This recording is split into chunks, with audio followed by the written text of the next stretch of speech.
Top surface not looking so great, Z offset just won't get right, and filament still appears wet after drying. All this and more, PrintFix Friday, episode 140. Let's get into it.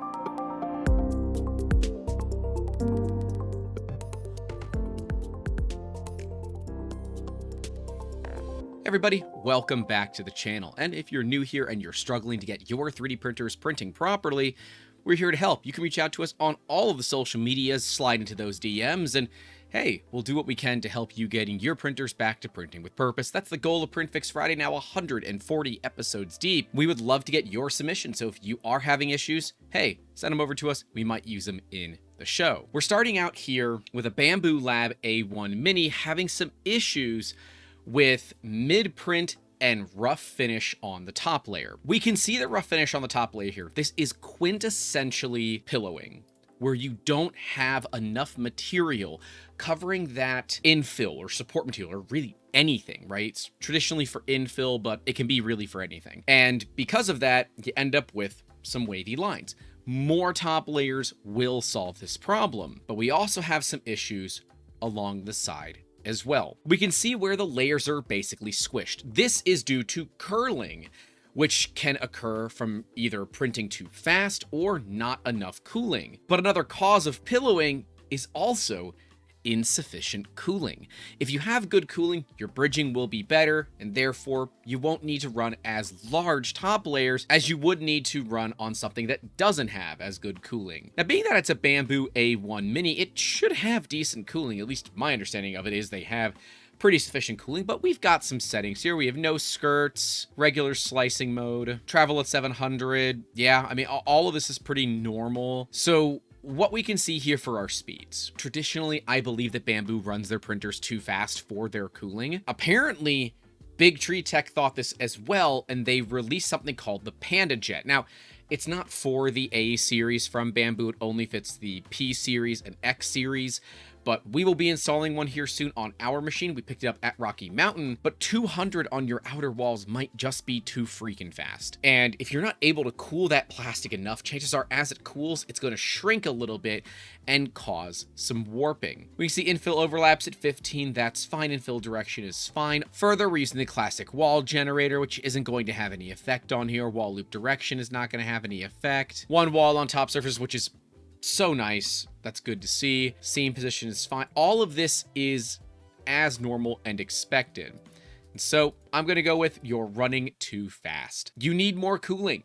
And to get more cooling, if your fan is already at 100%, you have to slow it down. There is no other way to do this unless you go ahead and upgrade your fan. And if the A1 Mini or even the regular A1, which I'm told is now available again, so we'll see if those ones have fire issues. So I am curious to see if other Bambu A1 owners have had this issue. My gut tells me that this is all regarding cooling, and we either have to add more cooling or slow the machine down. You could play the temperature game where you lower your temps enough to where it's just barely enough, but you're going to lose some of that layer adhesion that you'll get at the higher temps. So there can be some little bits and pieces here that add in, but traditionally speaking, with this on top of the pillowing that we see, we are simply printing too fast. We need to slow it down, and we need to get as much cooling as we possibly can where we can. It's something that we've noticed, and if you guys would like, we've got some tuned profiles that we've been building throughout the years for our Bambu. It seems to work relatively well. I mean, there are just times where it doesn't for reasons that we don't understand, but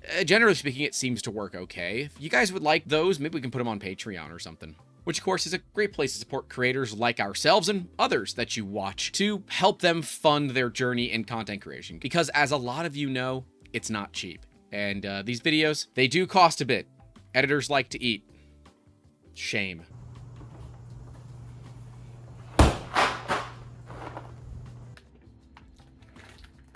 How can I fix this? Lately, my printer has been leaving extra plastic sticking out and small gaps on the outer perimeter. Any advice that can fix this issue would be greatly appreciated. This is all the information that we have, and all we have is this photo.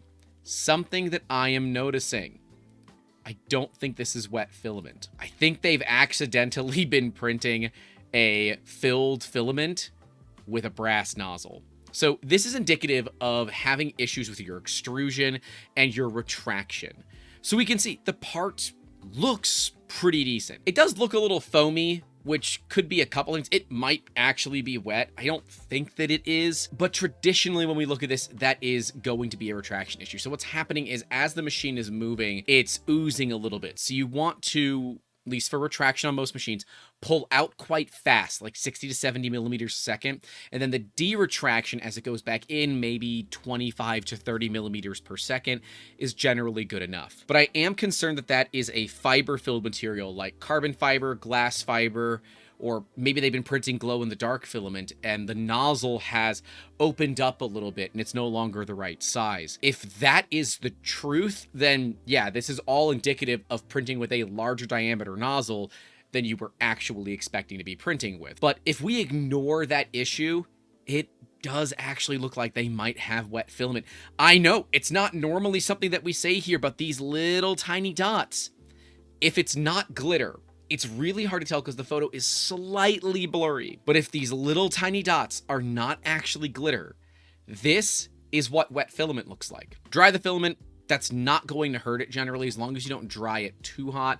For PLA, try to keep it at 55C or below. For PETG, we like to go to 65C. And for nylons, most commercial, like, generic dryers you can buy are going to top out at 70. And yeah, nylon goes as hot as it possibly can. We have been playing with the poly dryer. In fact, it has been in videos for a while and you guys haven't noticed it. It's right back there. That's the poly dryer. You can just see the bottom of it and you can see the screen, but we've been messing with that for a little bit and it seems to work okay, but we are having issues getting it below 30% ambient humidity. It is a little toasty here. And it is a little damp here as well, but I don't think that's a good excuse because other dryers have no issue with it. You guys would like a more in-depth comparison of filament dryers? Let me know, and we can put one together, because I think that might be useful, especially for those of us that live in a swamp. Next up, can filament be wet even after 16 hours in a filament dryer? Well, yeah, if your settings are wrong, I think that's totally fine, but let's give this person a shot here. My prints are coming out with a ton of stringing, pock marks, and over extrusion even after 16 hours in the filament dryer. Sunlu brand. I also did a cold pull and the filament end looks like the nozzle. Great, that's what we want to see in a cold pull. It's also not consistent, except the ones that look bad are the top of overhangs, the bottom, and vertical sides look fine. Printer's an Ender V3 SE with a 0.6mm nozzle, 0.32mm layers, 15% gyroid, 0.33 Z-hop, that's a very specific Z-hop number, 1mm retraction, 0.8 had more stringing, 50% skin overlap, which is a ton. I would also like to note that I did often hear the nozzle collide with the print. When I did step calibration, all looked normal. I also did leveling before the print. I'm not entirely certain that one could have chosen a worse orientation to print this part. I get it that this orientation requires pretty much zero support, but my gosh, that is terrible. This is just asking for trouble on any printer, specifically bed slingers. You are asking for trouble on this because you have such a small contact patch with how large of a surface area the part itself has. We can look to see some of the other issues in the print itself. That is indicative of not enough cooling, right?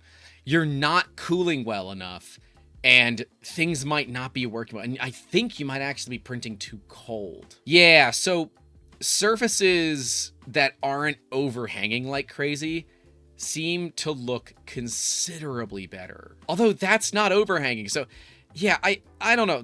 We don't have a temperature thing. Do we have a temperature thing somewhere in the comments? They kept the speed default in Cura, which is 90. They didn't notice it between 200 and 205. I think that this is going to be temperature related. And we can see a 0.32 with 0.6 with a 60 year at almost 12 cubic millimeters per second, which is the max volumetric flow rate that hotend can handle. Which again, if the machine is not being slowed down because it's capping at its max volumetric flow rate, we are not heating the filament enough. There is some fudging that can happen here where you can just add a bunch of heat and be able to run a printer faster than what the hotend's volumetric flow rate should allow you. And that is all due to the ability to just overheat the filament and get enough heat to the center of the filament. So hilariously, not enough heat can cause the same kind of issues as too much heat. And this is where not enough heat starts to make sense, because this is on the inside. So it's layers that are stacked like this. It's not the outside. The outside actually looks okay. It's the inside where we're not getting those layers touching each other, right? So we're going too cold. We can also see some pretty serious ghosting here, but I'm not going to worry about that at the moment. Now, being this is the SE, I believe that's not the Clipper one, but there's like 4 Ender 3v3, so if I'm wrong, please correct me in the comments. Yeah, I think we're just running out of flow here. If you wanted to, you could start upping your temperature quite a bit, like 220 to 230 would probably get you better results, but then you're going to start overrunning your fan. TLDR, you're going to have to reduce that nozzle size if you want to keep at these speeds. Volumetric flow rate is a big deal, and there are hot ends out there that can flow insane levels. Like Luke's Laboratory released the Tube, which I still think is a ridiculous name for a hot end, and then there's the Goliath, I think, which was the LSD hot end initially for long. You can figure out the rest of it. There are a bunch of these high flow hot ends that, what do they have? Just massive heaters, long melt zones. They are designed to flow a lot of material, whereas your stock Ender 3 hot end just simply isn't. I would look at going back down to a 0.4 nozzle or simply slowing down this print. That's about the only thing that you're going to be able to do, because yes, you are starting to overrun the heater. If you do want to play around with overheating the filament, by all means go ahead. But be careful, because you can burn PLA if you run it too hot. It stinks. You don't want to find that out the hard way.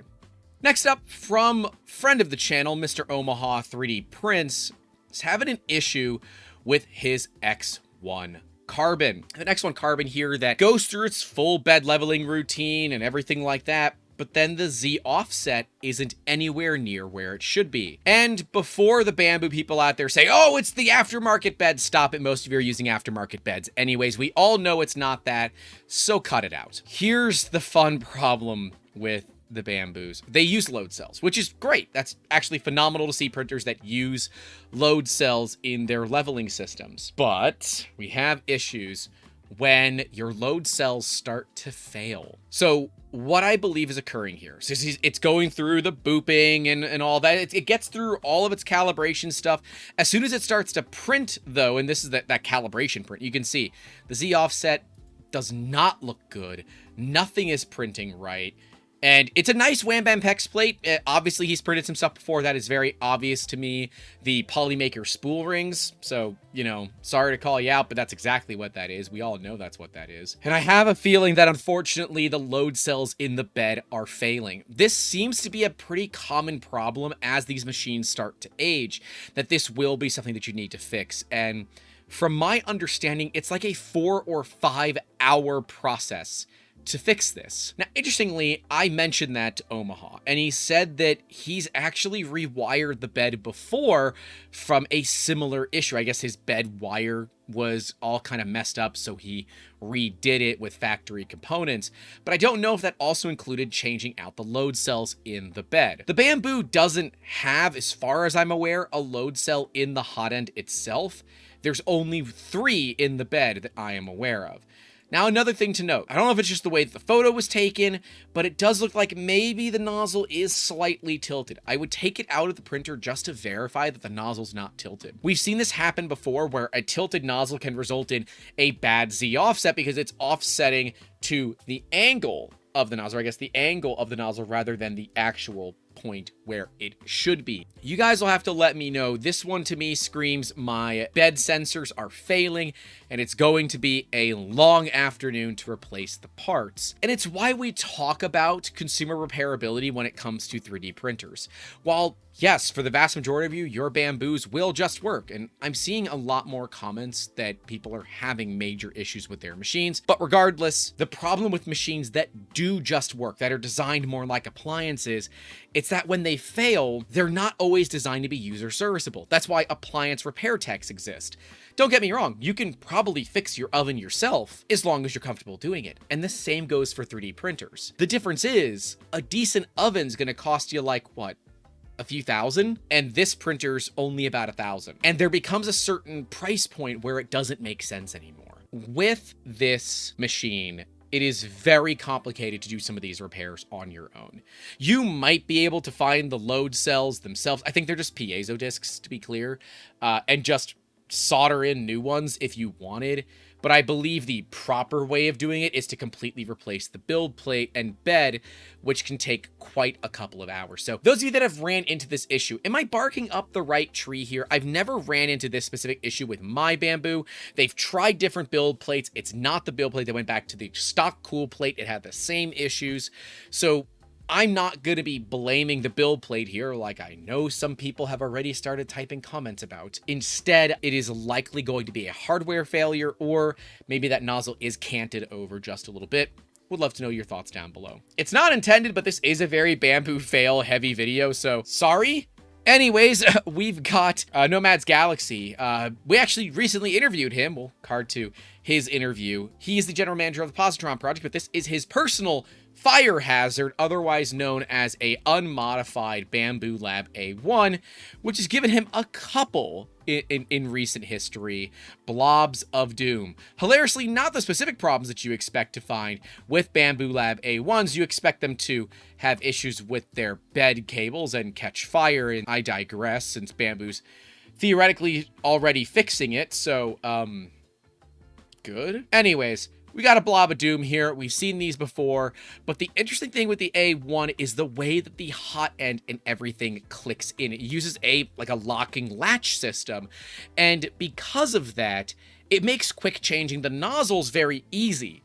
But it also makes dealing with blobs way more delicate than you might think. With traditional hot ends, you can just heat it up a little bit, grab yourself pair of cutters, maybe a pair of needle nose pliers, whatever you have laying around, and just slowly start to peel stuff away. With the A1, you can't do that because you're likely to grab the actual lever itself and pop the entire hot end and nozzle assembly out, which is great when you need it to quick change, but it's not great when you don't want it to come out like this. So that's an interesting one. I recognize that this is not a very common failure that you get on printers anymore, let alone Bambu printers, but it is certainly an interesting one to really have a thought process around of how do you go about dealing with this. And the best advice that we had to give was heat the crap out of it. We say this traditionally anyways, but normally it's, hey, get it hot and then just start peeling the plastic off.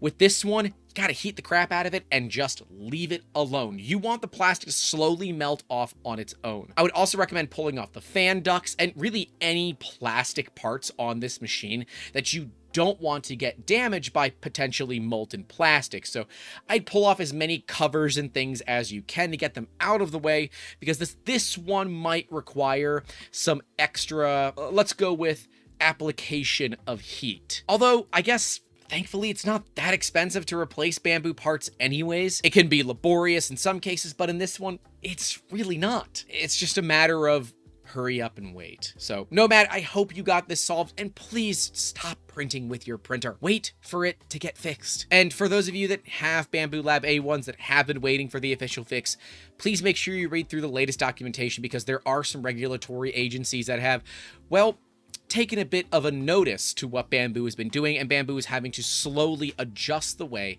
that they handle user DIY repairs. And in a lot of countries now, it actually requires it being signed off by a certified electrician. So those of you that said, I can do it myself, legally you may not be able to, and you should have listened to us in the first place, which was get a new printer. Just return it and get a new printer. You could have waited this whole time too. There's no issue with that. Or you could just straight up decide that you want to go with like maybe a P1S or go down to the A1 Mini, or just get your money back and wait.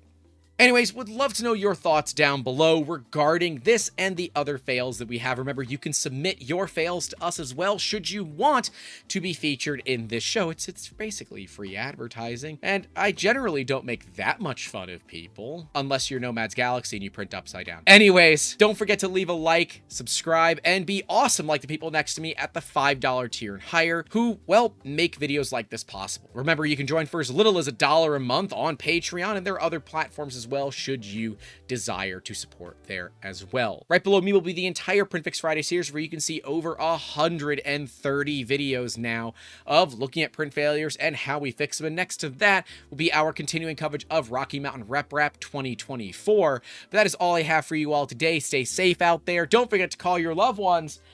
Victoria made it the entire episode for once in a while. And as always, keep making awesome. Have a good one.